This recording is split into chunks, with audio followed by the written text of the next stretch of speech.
This journey is called Beyond Cliffhanger 1.0. If you've seen TFL Off-Road before, you may recognize this hill. This is where we test most trucks and SUVs. But today, look at this. I have a brand new Polaris General Factory Custom and a brand new Polaris Ranger North Star Ultimate Edition. Two very premium and very capable machines. So I'm gonna go beyond 1.0. I've never been up there. Roman says it gets more challenging and more difficult and also more picturesque. So let's do this. So here's how I'm gonna approach this journey. I am basically comparing two Polaris machines. I'm gonna take this first obstacle, which is Cliffhanger 1.0, the most difficult path in the general. And then I'm gonna do the same path in the Ranger North Star Ultimate. And so you can see how they behave. They have different tires, different suspension systems. I'll tell you about those a little bit later.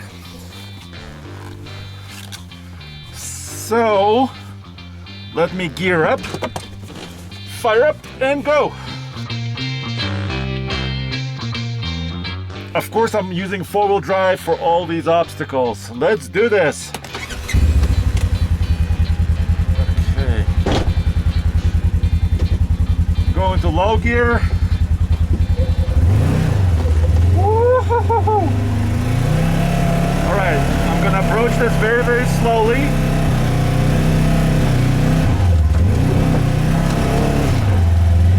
And try to keep going. There's a really good articulation section right here. So we'll find out exactly what these machines can do. Yeah. You know what? The General didn't put a wheel wrong. Very nice.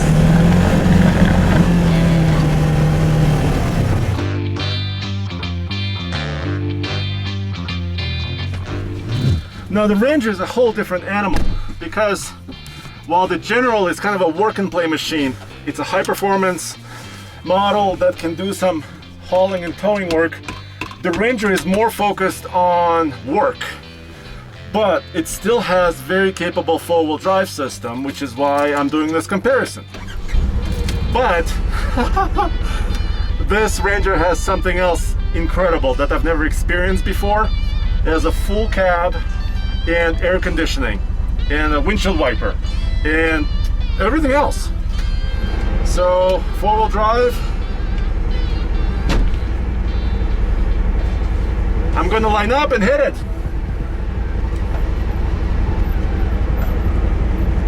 Okay, so I'm going to try to do the exact same path. Once again, low gearing and four-wheel drive. Let's see if this will work.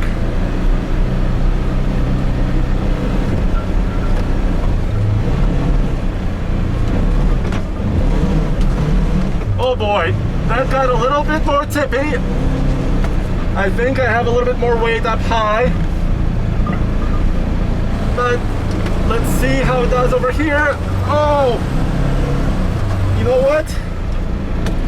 It did it fine, but I could feel it doesn't have quite as much wheel travel. And it felt a little bit more tippy. But the Ranger does it also. All right, now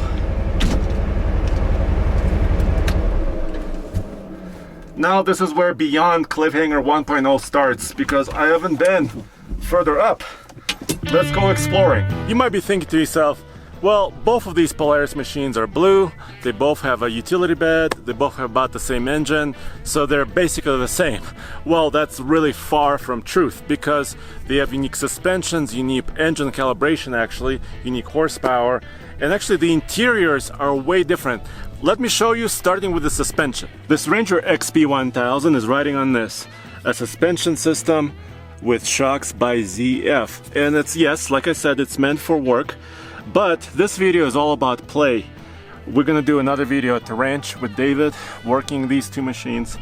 But this system is supposed to give pretty good ride and also enough clearance to go over most obstacles. This General is a whole different beast because it's using this Walker Evans Racing adjustable suspension, and it has clearanced A-arms. It's really truly meant for a lot of high performance off-road driving, and I've set these shocks valves on full soft. I turned them up this way.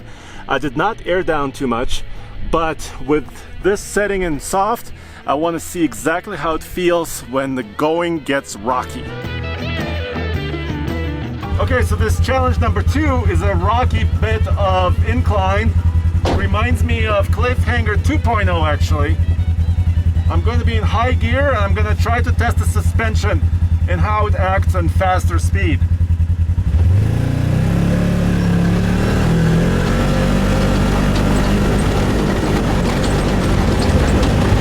Guys, this Walker Evans suspension is amazing. I have it in soft mode. The tires are not even fully aired down and it's still wonderful. Wonderful ride.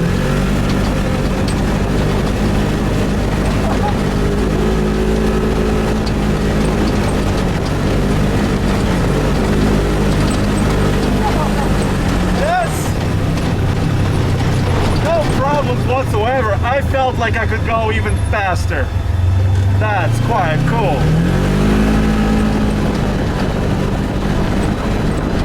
Woo, look at this view! This is amazing!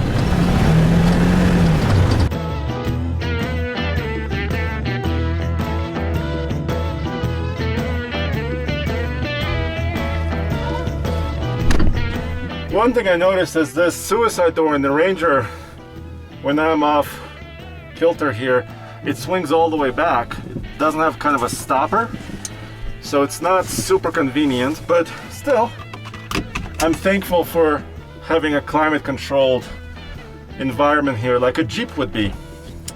All right, let me do this, tackle this rocky terrain, see how this suspension works.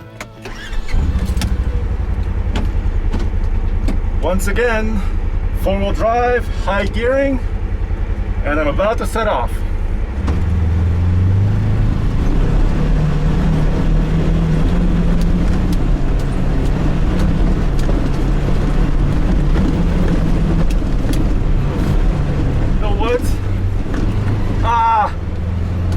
I have to take this a little bit slower. The CF suspension was working okay. I have a little bit less ground clearance as far as the A-arms and the suspension is concerned. So I felt like I just needed a little bit less speed. In the General, I felt like I could go full bore like a Razor would be. Yes! You know what? This last section was better than the first. When the rocks were huge, the General was better, but with the smaller rocks, the Ranger is better. Nice. This story is truly different when it comes to tires. Take a look at this. The Ranger is wearing up front, specifically here, it's a Maxxis 29-inch tall tire, and it's 9 inches wide. On the flip side, the General Custom here is wearing a 30-inch tall tire. It's a Pro Armor brand, and it's about 10 inches wide in the front. And let's take a look in the rear because those tires are different still. This 29-inch tall tire is now 11 inches wide. It's massive. And it's still, of course, riding on a 14-inch wheel. But you need this tire because you're carrying a lot of payload. This machine is rated at about 1,000 pounds on the bed and up to about 2,500 pounds towing. So you need this massive tire for flotation, off-road, and also for doing a lot of work. But in the rear of the General, the tire is still a 30-inch tall by 10 inches wide, and it's still the same Pro Armor design, but the tread pattern is different. If you look from the rear towards the front, the lugs are designed in a little bit of a different way to offer you better high-performance steering up front and more traction in the back. So this is very unique.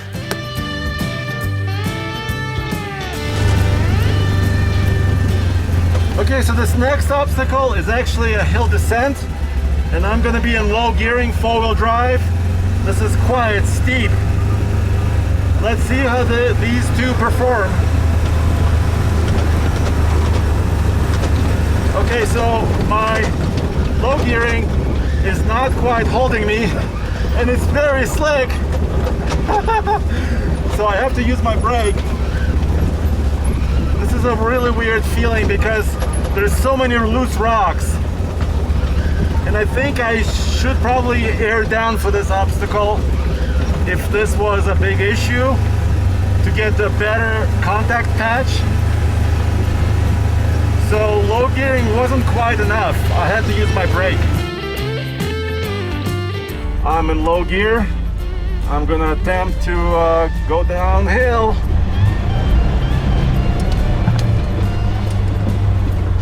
Here I am. So first I'm gonna let my low gear handle it first. And then if it doesn't do it, I'll use some of my brakes. Oh, it's not doing it. It's not doing it. I have to use my brake.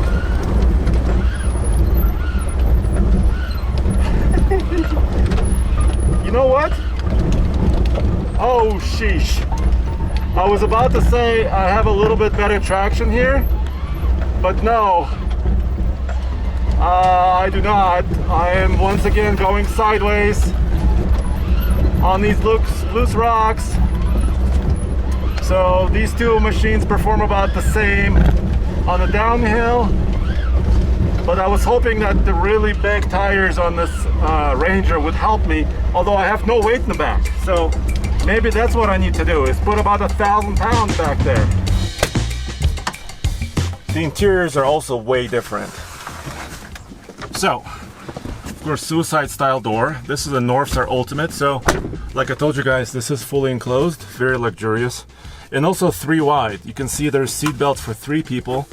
It's quite spacious, but one thing, the seat back is a little bit upright, so I feel like I'm in a big truck looking over the hood, and I'm ready to actually haul some materials or tow a trailer. I feel like it's meant for work. And also the shifter, it's park in the lowest position, and then it's actually in gear all the way up in high gear. Right here is my control in the Ranger for my windshield wipers and also windshield wiper fluid. Right here is my AC or heater control. Awesome. Here's my modes, work, standard, and performance mode. I'll be running mostly in performance, and of course running in 4-wheel drive. Oh, that's me! No, that's not.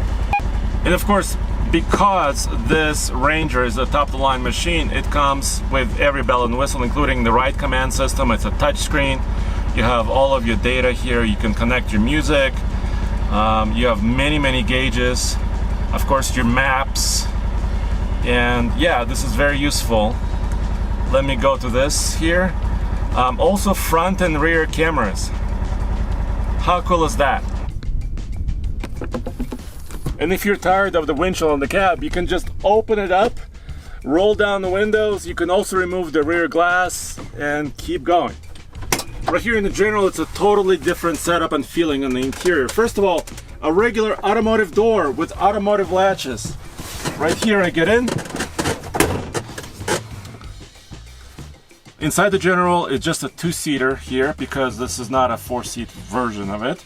But once again, everything is still very automotive feeling. I have a center console, I have my cup holders, my gear transmission shifter starts up here in park and then reverse, neutral, low, and high. So that feels really natural, like a truck would be, or a Jeep. And here are my other controls. I have my lights, my winch, and my 4-wheel drive control is on the left.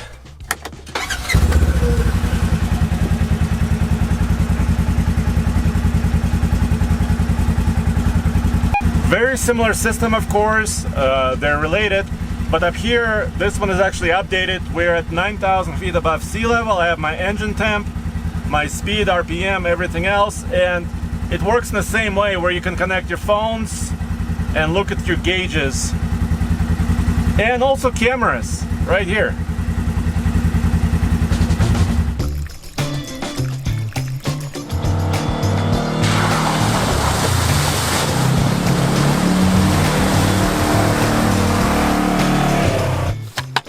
So that was me crossing some water right here, and I'm already a little bit wet. in the General because it's wide open, of course. But now the Ranger, fully enclosed cab. Let's see.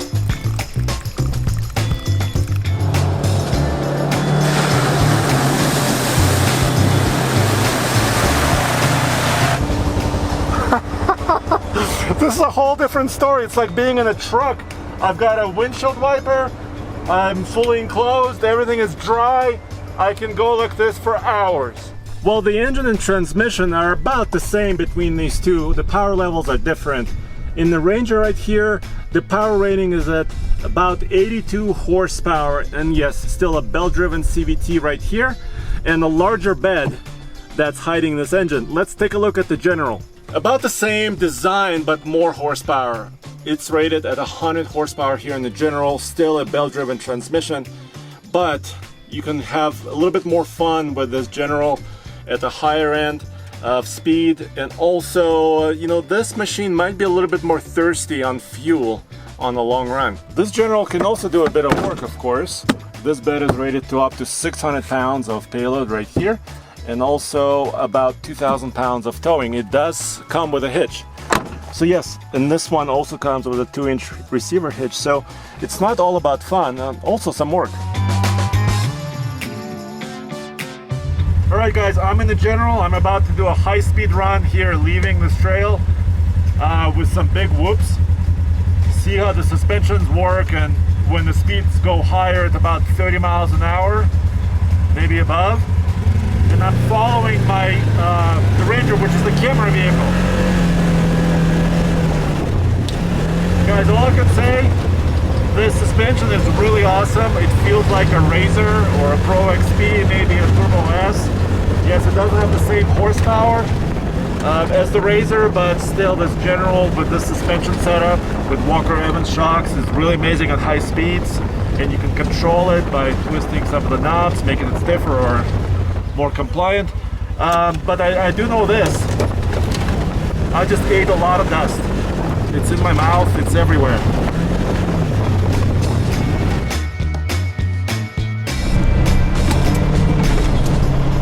Okay, you know what? So immediately in these whoops, I'm noticing that the Ranger has a tendency, like the back end comes up a little bit more and it then slaps down.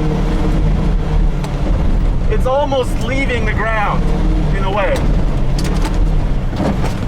Oh, I just bottomed out. So yeah, so high speeder running, the General is a bit better. And I think it has to do with travel mostly. A little bit extra clearance that the General offers. But on the smaller bumps, the Ranger is still awesome. It's hard to believe that this is a utility machine. So you're probably wondering, first of all, how much these machines cost, and also which one I would prefer for this journey up here to beyond Cliffhanger 1.0.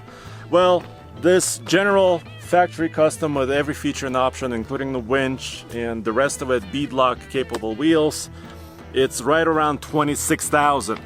The Northstar Ultimate Edition of the Ranger is actually a little bit more, about $28,000, just a little bit above that with all the features, including the bumper, the winch, and of course the full cab and all the luxury features as well. So they're actually not far away from each other, but which one would I pick for this trip? This. And there's only 3 words: Walker Evans Racing Suspension. 4 words. I really love the way this rides, even off-road. On this difficult terrain, I can control how soft or hard the suspension is. This is the way to go for this trip. As always, go back to tfloffroad.com for all the latest news, views, and real-world off-road reviews.